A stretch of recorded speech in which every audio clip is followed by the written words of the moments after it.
Thank you. I draw Peter Williams from Derbyshire, who is speaking for the motion.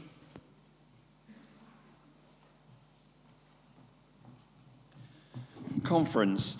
2 years ago, I stood in front of the LMC Secretaries' Conference, and I described that actually what we needed was a lot bigger cake, as we've been just urged to have. And I reckon that we probably needed around 150% of what we were getting.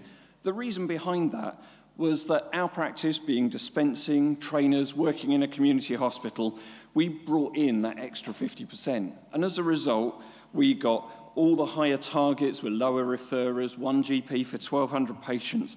And despite the challenges of a very elderly population, we still got a universal outstanding CQC report.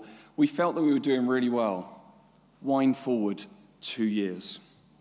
The demand has continued to grow.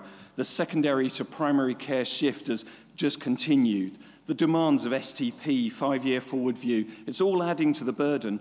The QOF has been eroded, but we're still having to do all the work looking after the patients. The doctors are struggling more, and all I see is that those targets that we were meeting just ever come down. It's not just 150% now. We probably need 200% of what we needed, what we were being given 2 years ago.